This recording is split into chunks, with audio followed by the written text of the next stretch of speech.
प्यारे बच्चों, सुप्रभात। आज हम शुरू करेंगे जनसंचार माध्यम पाठ का अगला पार्ट, जनसंचार माध्यमों का प्रभाव, यानी क्या प्रभाव पड़ता है। आज के संचार प्रधान समाज में जनसंचार माध्यमों के बिना हम जीवन की कल्पना भी नहीं कर सकते। हमारी जीवन शैली पर जनसंचार माध्यमों का जबरदस्त असर देखने को मिलता है। अखबार पढ़े बिना हमारी सुबह नहीं होती। जो अखबार नहीं पढ़ते वे रोजमर्रा की खबरों के लिए रेडियो या टीवी पर निर्भर रहते हैं। हमारी महानगरीय युवा पीढ़ी समाचार और सूचनाओं के आदान प्रदान के लिए इंटरनेट का उपयोग करने लगी है। खरीद फरोख्त यानी खरीदने और बेचने के हमारे फैसलों तक पर विज्ञापनों का असर साफ देखा जा सकता है। यहाँ तक कि शादी ब्याह के लिए भी लोगों की अखबार या इंटरनेट के मैट्रिमोनियल पर निर्भरता बढ़ने लगी है।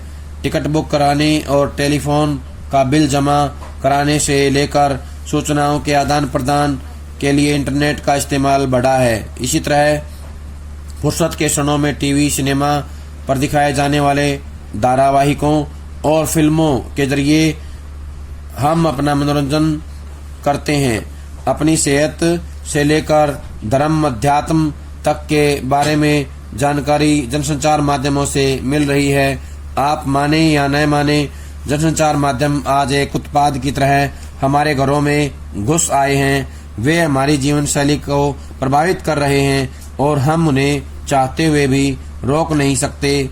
हमें इसमें कोई दो राय नहीं है कि जनसंचार माध्यमों ने हमारे जीवन को और ज्यादा सरल, हमारी क्षमताओं को और ज्यादा समर्थ, हमारे सामाजिक जीवन को और अधिक सक्रिय बनाया है। साथ ही उन्होंने हमारे राष्ट्रीय जीवन को गतिशील और पारदर्शी बनाया है। सूचना और जानकारियों के आदान प्रदान से लेकर लोगों को एक दूसरे से जोड़ने तक और बहस तथा विचार विमर्श से लेकर लोकतांत्रिक क्रियाओं को मजबूत बनाने तक में जनसंचार माध्यमों की महत्वपूर्ण भूमिका है। आज राष्ट्रीय स्तर पर हमारी राजनीति और हमारी अर्थनीति तक जनसंचार माध्यमों से प्रभावित होती है। खासकर आपातकाल के बाद जनसंचार माध्यमों की ताकत लगातार बढ़ी है और राष्ट्रीय जीवन में उनका हस्तक्षेप भी बढ़ा है।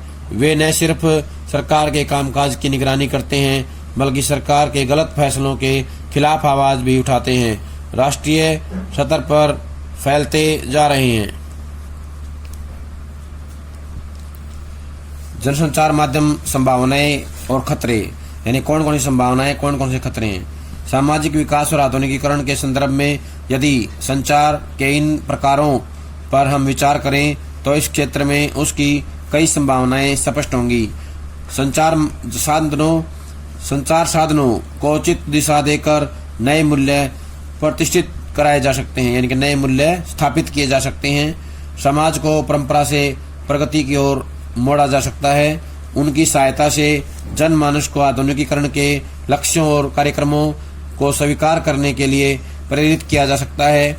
जनसंचार के साधन उनके सम्मुख नए जीवन का एक आकर्षक विकल्प प्रस्तुत कर उन्हें जड़ता का मार्ग छोड़ सक्रियता की राह अपनाने की प्रेरणा दे सकते हैं। जागृत जनमत प्रगति की अनिवार्य शर्त है और इसे तैयार करने में जनसंचार के साधनों की बड़ी ही महत्वपूर्ण भूमिका है। मनोरंजन के साथ साथ विकास का संदेश बड़े सार्थक ढंग से जनसाधारण तक पहुंचाया जा सकता है। इन प्रभावशाली संभावनाओं के साथ संचार की सीमाओं पर ध्यान रखना भी आवश्यक है। संचार एक अस्त्र है। संचार एक अस्त्र है, उसका दुरुपयोग भी हो सकता है, सदुपयोग भी हो सकता है। सदुपयोग होता है अच्छे काम में इस्तेमाल करना, दुरुपयोग होता है बुरे काम में। उसका सदुपयोग भी हो सकता है और दुरुपयोग भी हो सकता है। मूल प्रश्न है, यह अस्त्र किसके हाथ में है? क्या उनमें इन साधनों का कल्पनाशील और सार्थक उपयोग करने की कितनी क्षमता है? दूसरे शब्दों में, इन साधनों का उपयोग कौन, किस उद्देश्य से और कितनी क्षमता से कर रहा है? कुछ हाथों में यदि संचार प्रगति का प्रेरक बन सकता है तो दूसरे हाथ उसे परंपरा का पोषक बना सकते हैं। उनका उपयोग देश का ध्यान महत्वपूर्ण समस्याओं से हटाकर अर्थहीन प्रश्नों में उलझाए रखने के लिए भी किया जा सकता है। कभी कभी संचार प्रगति का स्थान ले लेता है। वास्तविक प्रगति कम होती है पर उसे और काल्पनिक प्रगति को संचार के साधन इतने आकर्षक ढंग से प्रस्तुत करते हैं कि जनता शब्दों के मोह के इंद्रजाल में दिशा भ्रमित हो जाती है, यानी कि भटक जाती है। इसके विपरीत अयोग्य संचारकर्ता आशायुक्त संदेशों को कल्पनाहीन तथा अनाकर्षक ढंग से प्रस्तुत कर उनकी हत्या कर सकते हैं। संचार वस्तुतः दुधारी अस्त्र है जिसका उपयोग बड़ी ही सावधानी से होना चाहिए। ये जो है प्रोफेसर श्यामचंद्र दुबे के भाषण पर आधारित पुस्तिका संचार और विकास, प्रकाशन विभाग, सूचना और प्रसारण मंत्रालय, नई दिल्ली से साभार लिए गए हैं। विश्व स्तर पर फैलते जा रहे भ्रष्टाचार, मानवाधिकार हनन और सांप्रदायिकता जैसे मामलों को जनसंचार माध्यमों ने लगातार उठाया है और लोगों को जागरूक बनाने की कोशिश की है। हाल में वर्षों में स्टिंग ऑपरेशन के जरिए सामने आया तहलका कांड हो या ऑपरेशन दुर्योधन या चक्रव्यूह, सब ने यही साबित किया है कि यदि चाहे तो जनसंचार माध्यम सत्ता के शिखर को भी हिला सकते हैं।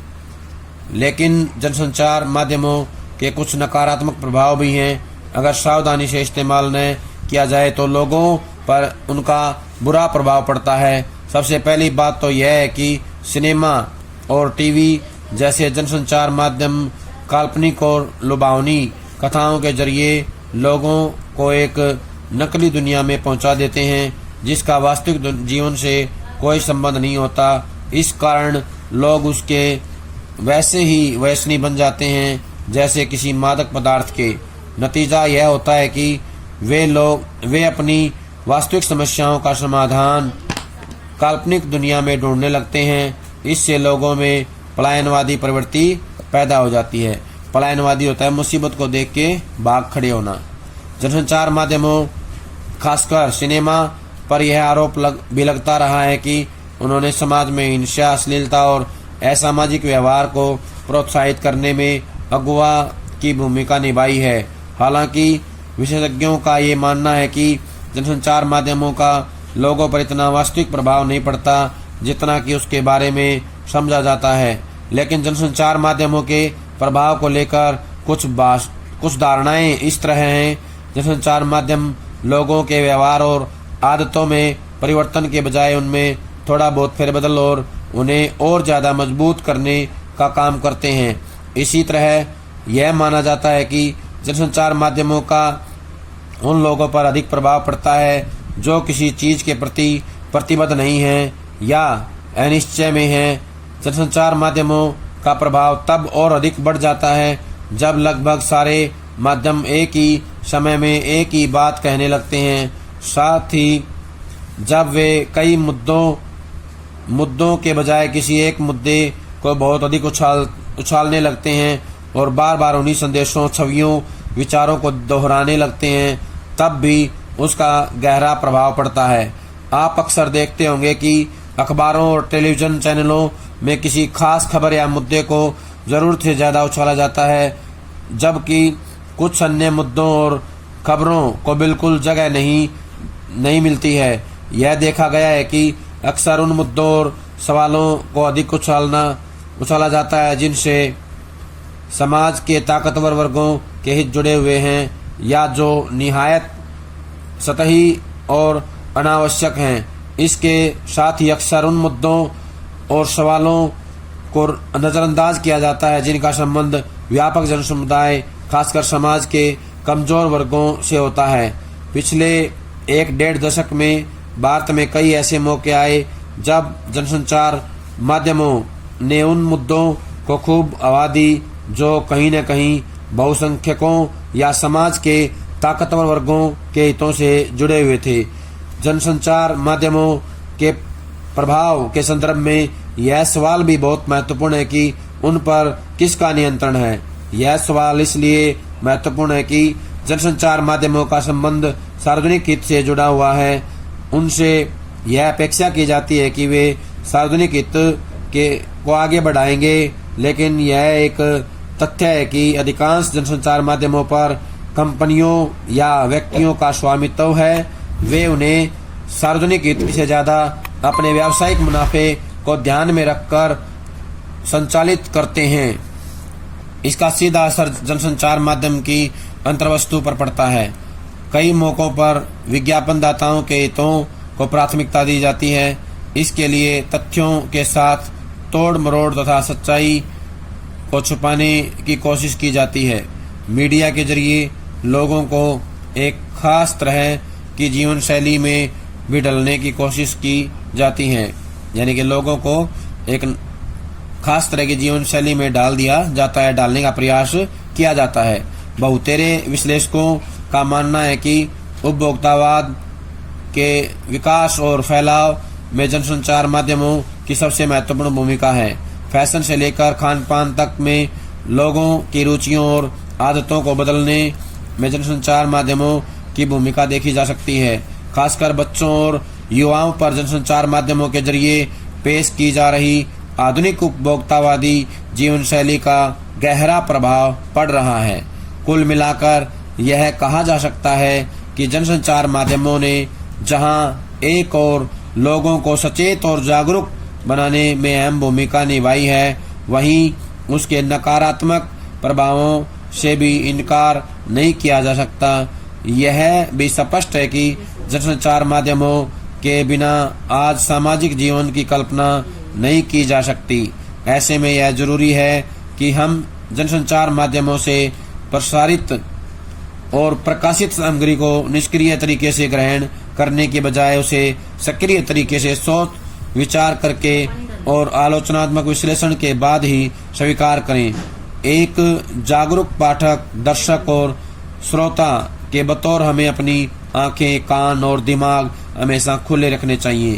कहने का आशय है कि हमें पूरी तरह से सजग रहते हुए अपनी पूरी बुद्धि का इस्तेमाल करते हुए जो है जनसंचार माध्यमों का इस्तेमाल करना चाहिए। लिपि से मुद्रण तक का सफर।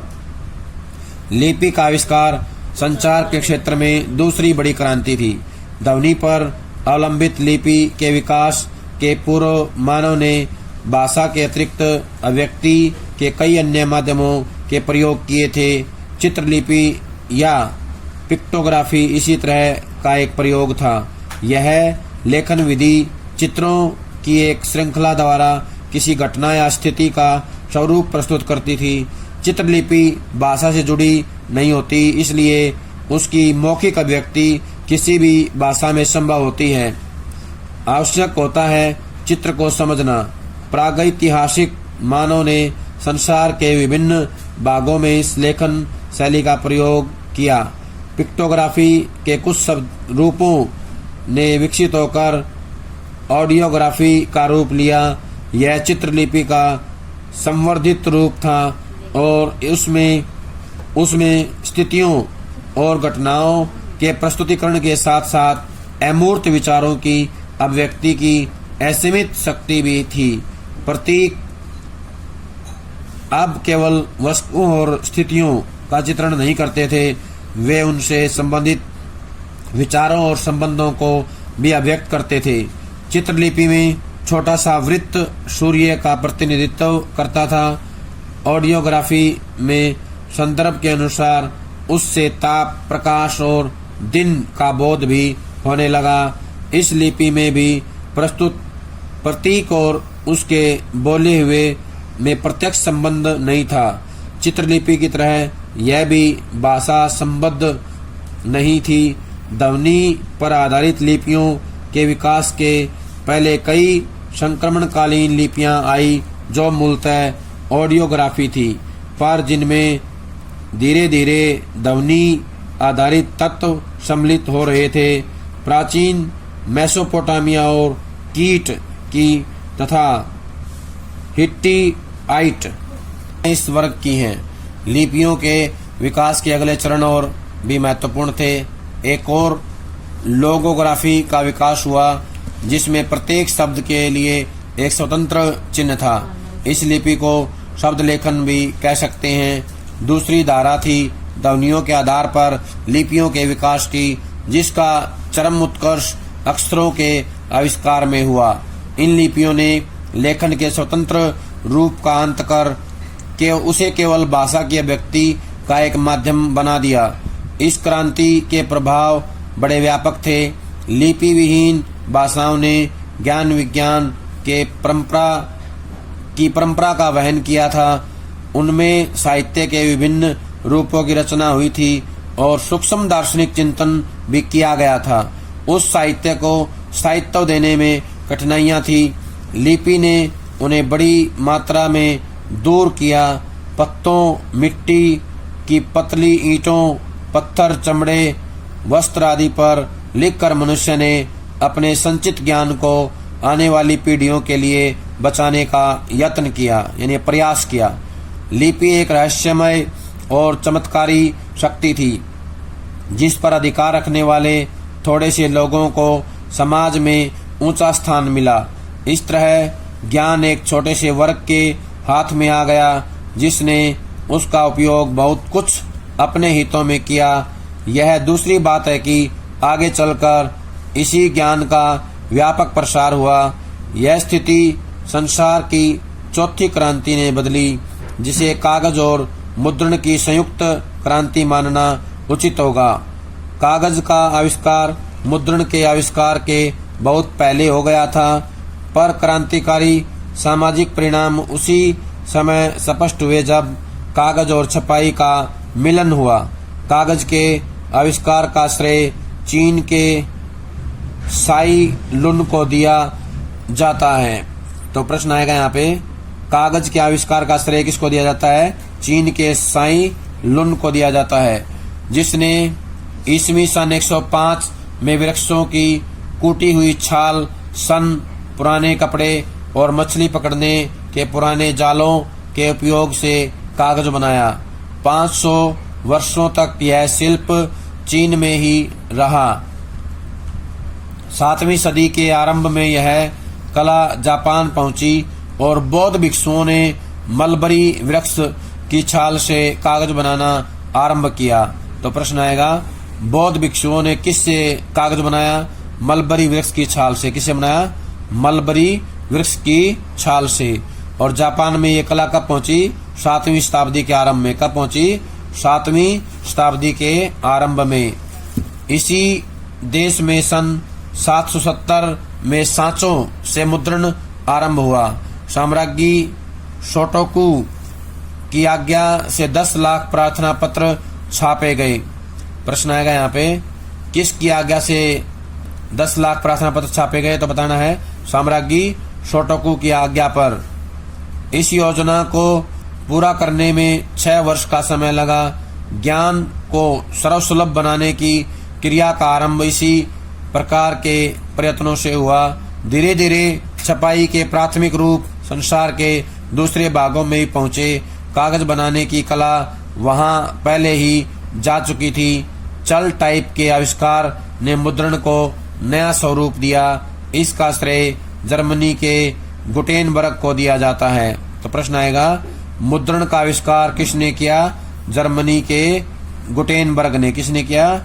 जर्मनी के गुटेनबर्ग ने, जिसने सन 1400 और 1468 के बीच चल टाइप का आविष्कार किया।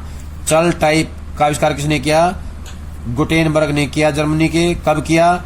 सन 1400 और 1468 के बीच में। उसकी 428 पंक्तियों की बाइबिल, गुटेनबर्ग बाइबिल को कई विद्वान दुनिया की पहली छपी हुई पुस्तक मानते हैं।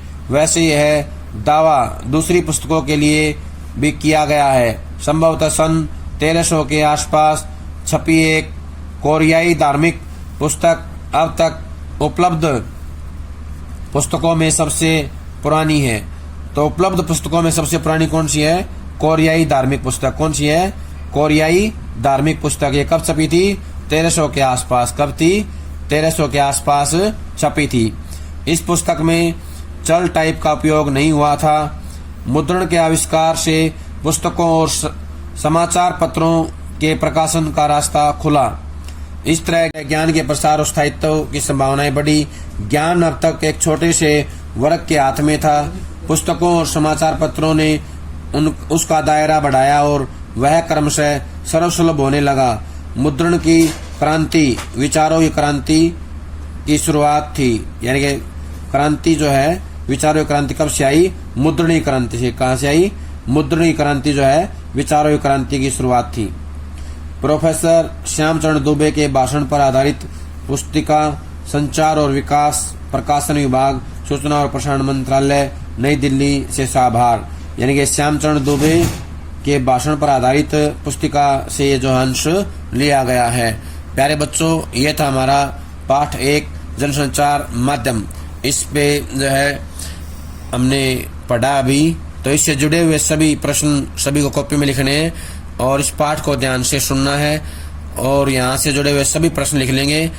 जब तक अगली वीडियो नहीं आती है तब तक सभी अपना काम कर लें। सभी का बहुत बहुत धन्यवाद।